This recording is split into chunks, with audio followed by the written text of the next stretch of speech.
دهم نوامبر در تاجیکستان و جهان چی میگذرد؟ من شعله گلخوجه برایتان در 15 دقیقه دیگر خواهم گفت. اینجا استودیوی مرکزی رادیو آزادی است و سرخط بعضی از مطالب روز. راه به سوی وطن. با میانروی سفارت تاجیکستان دهها مهاجران بازداشت شده در مرز روسیه بعد پرداخت جریمه به وطن استرداد شدند. به مسجدهای تاشکند اجازه دادند از آن را بلند بگویند. دینداران ازبکستان برای این امکانیت از مقامات کشور منت دارند. و افسران امریکایی به همتایان تاجیکشان عکس‌العمل به زهرآلودشوی محیط زیست با پرتوهای کیمیایی، بیولوژی و رادیواکتیو را تعلیم می‌دهند. دادگاه ولایتی استراخانی روسیه 75 مهاجر بازداشت شده تاجیک را با جرم نقض قاعده بود و باش در این کشور جریمه و اخراج کرده است. سرور بختی سخنگوی سفارت تاجیکستان در مسکو امروز در صحبت با رادیو آزادی گفت که روی همه آنها حداقل برای 3 سال به روسیه بسته شد. شب یک قطاره نوبتی اومد برام اکثرا 75 همون نفر شهروندمون را سوار کردن به همون قطاره و اونها که حرکت کردن. از همون شهروندانی که از روز دوم بازداشت شده بودن 10 نفرش باقی ماند و همشون یک جرم از ویران کردن قاعده به قیدگذاری، یعنی آنها جریمه می‌کنند و بعد باز اون قراری اخراج کردن برآورده می‌شود. روز 9 نوامبر اداره راه آهن تاجیکستان گفت که با دستور حکومت کشور مهاجران اخراج شده را رایگان به وطن میرساند. مشکلات و سرگردانی دهها مهاجر تاجیک از 2 نوامبر شروع شد. مرزبانان روسیه بیش از 180 شهروند تاجیکستان را برای نقض مقررات بود و باش از قطار مسکو دوشنبه بیرون آوردند. آنها در ایستگاه خرد اقصرای ولایت استراخان نگهداری میشوند. سخنگوی سفارت میگوید تعدادی از مهاجران بعد از اعلان قرار دادگاه و جریمه بندی از بازداشت رها گردیدند. در مساجد بزرگ ازبکستان مؤذن‌ها اجازت پیدا کردند که از آن را توسط بلندگوها بخوانند. تقریباً 10 سال پیش حکومت وقت با صدای بلند خواندن از آن را منع کرد و بعد این از آن تنها در داخل مسجد صدا میداد. با وجود آنکه ازبکستان کشور مسلمان نشین است ولی ظاهراً طریق بلندگو دعوت به نماز را نه همه ساکنان این کشور خوش دارند. مسجد مینار در یکی از منطقه‌های زیباترین شهر تاشکند جای دارد. چند هفته پیش نمازگزاران در مسجد شاهد نوآوری شدند. برای اولین بار در این مسجد از آن طریق بلندگو صدا داد. این تجربه را در دیگر مسجدها نیز استفاده کردند. معاون رئیس اداره دینی ازبکستان شیخ عبدالعزیز منصور میگوید آنها برای گرفتن اجازه بلند خواندن اذان در مساجد به دستگاه رئیس جمهوری مراجعت کردند. وقتی رئیس جمهور دست به اصلاحات زد، رهبریت اداره ما به مقامات مراجعت کرد تا برای طریق بلندگوها گفتن اذان، پوشیدن سطر برای زنان و به مسجد رفتن کودکان اجازت بدهند تا اینکه ما توانیم از خرده به آنها اسلام را تعلیم بدهیم. حالا این مسئله ها با تدریج حل خود را می‌یابد. در زمان حکومت اسلام کریموف مؤذنان حق نداشتند طریق بلندگوی ها اذان بخوانند. مقامات میگفتند این امر به خاطر بی‌ضابطه نکردن مردم سال خورده و بیمار و اطفال گرفته شده است که در اطراف مسجد زندگی میکنند. خبرنگار بخش ازبکی رادیوی آزادی تلاش کرد نظر مردم را در رابطه با نوگانی بفهمد. واکنش به این اقدام یک رنگ نیست. خوب است اگر مؤذنان با صدای بلند اذان بخوانند. همه باید اذان را بشنوند. میگویند وقتی مؤذنان اذان را میخوانند فرشته ها به زمین فرود میآیند. من میخواستم مثل قبل به صدای بلند اذان بخوانند.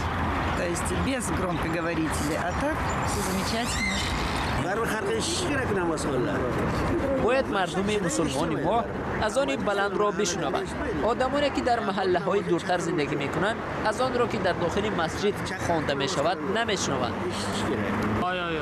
من طرفدار آن نیستم که اذان با بلندگو خوانده شود. همه چیز باید طبیعی باشد. از نگاه من باید اذان با صدای بلند صدا بدهد، زیرا در این وقت شخص درباره رفتارهای خود میتواند فکر کند و سر آن میاندیشد که با کدام راه رفته ایستاده است. وقتی نوزاد به دنیا میآید شخص مسلمان پیش از همه در گوش راستش اذان میخواند. شخصی که ایمان دارد با شنیدن اذان بیدار میشود تا نماز گزارد. برای چی مخالفان زمان اذان بلند از صدای ماشین ها بیدار نمی شوند و میگویند که اذان بلند خوابشان را خللدار می کند. از نگاه من این تنها بهانه است که با صدای بلند دعوت به نماز منع کرده شود.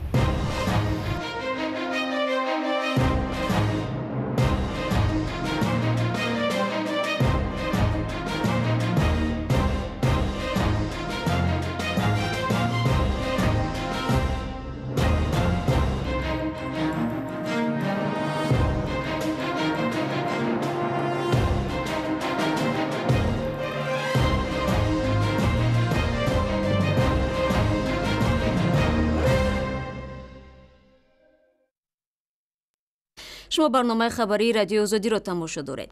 متخصصان توجیک طول چند روز در دوشنبه از همتایان آمریکایی‌شان درس عملکرد در منطقه‌های زهرآلود را آموختند. تاجیکستان از زمان شوروی و بهره‌برداری روسیه از کان‌های اوران شمالی این کشور 10 پرتابگاه رادیاسیونی را به میراث گرفته است که به صحت میلیون‌ها نفر خطر ایجاد می‌کند. افسران توجیک میگویند بعد شرکت در آموزش مخصوص با دانش ضروری که در حالت‌های اضطراری به کار می‌آید مسلح شدند. بهترین متخصصان آمریکایی افسران خدمات نجات تاجیکستان را به عکس‌العمل در مناطق آلوده با پرتاب‌های رادیواکتیو و زهرآلودشوی کیمیایی و بیولوژی آشنا می‌کنند. هدف از این کورس‌ها اقدام‌های اولین درجه در مناطق آفت زده و مشخص کردن میزان خطر عنوان می‌شود.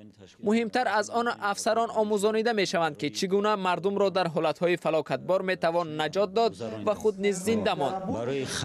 برای پس نمودن خطری کارمندان اهالی با کوشش تلاش کنیم. راهبریت کمیته و این لابراتوری کمیته با اکثریت از طرف خارجی اسباب‌های حاضر زمان که با کمیته ما وارد گشته است و ما بسیار ترغیب با یک چند نویگری ها شناسیدیم. در تاجیکستان تا کنون چنین حادثه ها ثبت نشده است، اما با این وجود افسران به این درس ها اهمیت خاص می‌دهند، زیرا میگویند دانستن این معلومات برایشان مهم است. این آموزش ها همه ساله دایر می شوند و تنها در اینجا آنها می توانند درباره دستاوردهای جهانی عاید به زهرآلودشوی فضا و نجات اهالی در مناطق آفت زده اطلاع بگیرند. باید گفت که این سمیناری نخستین است و در نتیجه همکاری ها این چندین مرتبه شده است که این چنین سمینارها برپا نموده ایستاده ایم. در مدت 5 روز متخصصان تاجیک باید طرز کاربردی تجهیزات از جمله دستگاه‌ها برای مخابرات و جهاز چین‌کنی زهرآلودشوی فضا را که سفارت آمریکا در اختیارشان گذاشته است آموزند. متخصصان آمریکایی در عمل نشان دادند که چگونه باید از این دستگاه‌ها استفاده کرد. به جز این نجات دهندگان محلی درباره استفاده تجهیزات دیگر سوالی زیاد داشتند. درس خوب گذشت. تاجیکستان کشوری مهمان نواز است. در تاجیکستان یکی از منطقه‌های آسیب پذیر از لحاظ زهرآلودشوی ولایت سوغد است، چون در اینجا بیش از 55 میلیون تن پرتاب‌های رادیواکتیو نگاه داشته می شود. پرتابگاه دیگر همگی در 50 کیلومتری از پایتخت کشور جای دارد. هرچند خطر آنها خیلی کم ارزیابی می شود، ولی به هر صورت وجود دارد. با توجه به نزدیکی افغانستان که در آنجا گروه‌های مختلف تروریستی فعالند، کسی نمی‌تواند استثنا کند که در آینده برای انجام عمل‌های تروریستی از سلاح کیمیایی و بیولوژی و چیرکین استفاده نشود. برنامه را ادامه میدیم. در پایتخت تاجیکستان نمایندگان کشورهای همسود در یک همایش صفت راه‌ها را به بحث کشیدند.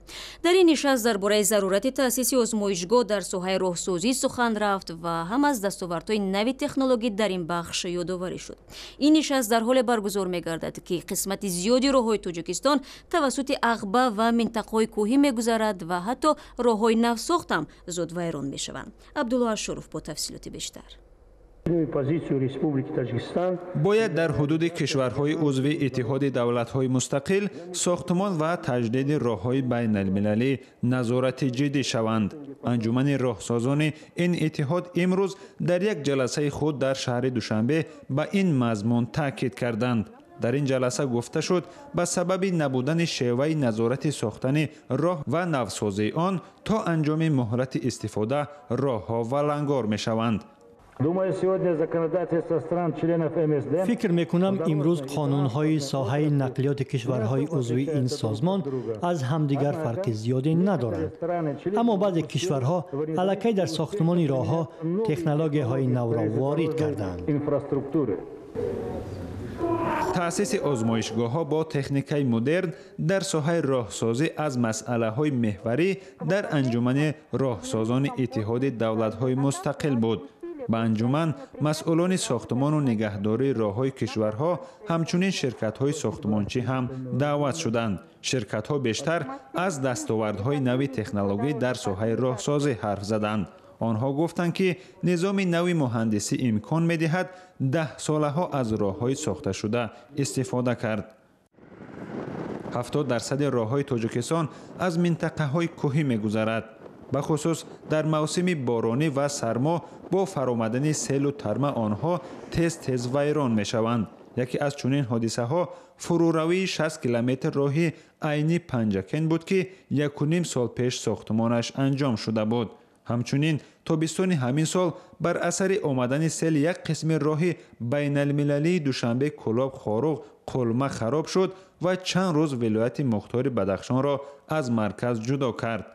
تاجیکستان می‌دانیم که در یک چیزی جغرافی چی دارد، راه ما هم لولوی دریا می‌گذرد، از تپه و عقبه‌ها می‌گذرد، تاثیرهای طبیعی می‌رساند. نه همیشه باعث ولنگار شدن راه‌ها آفت‌های طبیعی می‌شوند. بعضاً راه‌ها بنابر به صفت ساختنشان تا مهلت استفاده نمی‌پایند. کم حالت‌هایی می‌شود که مقامات به صفت ساختن راه‌ها را اعتراف کنند. لیکن وزنبرداری که در تاجیکستان بعضی ماشین‌های غیر استانداردی وارد شده ایستادند، با او مطابق کردن خیلی دشوار است. اخیراً شکرجان ظهورو رئیس مجلس نمایندگان هم گفته بود با در نظر داشت آنکه راه‌ها با مبلغ کلان ساخته یا از نو سازی می‌شوند، نهاد مسئول باید آن را نظارت کند و جوابگر باشد. در همایش تاکید گردید تاجیکستان در چهارراهه راه بزرگ ابریشم جایگیر است که دولت‌های آسیای جنوب و شرقی را با کشورهای شرقی نزدیک و اروپا می‌پیوندد و از این رو باید همه شاهراه‌های ماشینگرد به معیارهای جهانی مطابق شود. شادمان یتیم، آزادی، دوشنبه. و مقامات баландпояи عربستان سعودی میگویند که بازداشت‌های گسترده اخیر در این کشور به فعالیت‌های تجارتی لطمه نمیزند. روز شنبه گذشته با حکم کمیته نوتأسیس مبارزه با فساد 10 تن از اعضای حکومت سعودی، مقام‌ها و مدیران تجارتی این کشور را دستگیر کردند.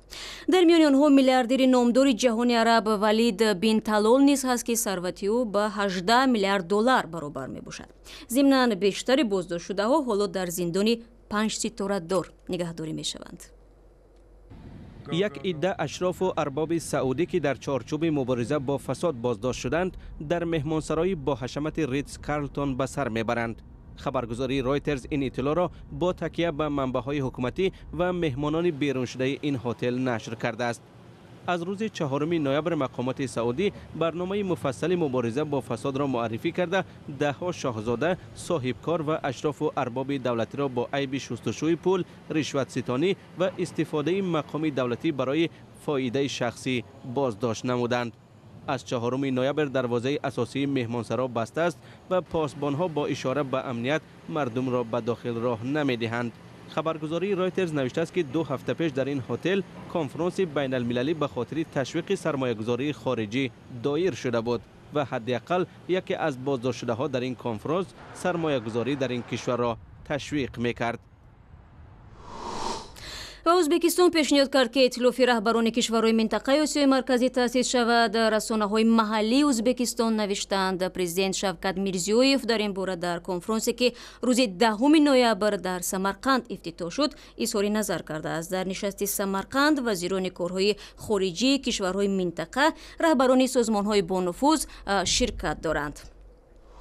بیننده عزیز، شما میتوانید با وبسایت ما www.azadi.org بروید و با تازه‌ترین خبرها و گزارش‌ها آشنا شوید. صفحه‌های ما در شبکه‌های اجتماعی فعال است و نوارهای دیدنی در آزادی ویدیو یوتیوب دسترس است. تشکر برای همراهی.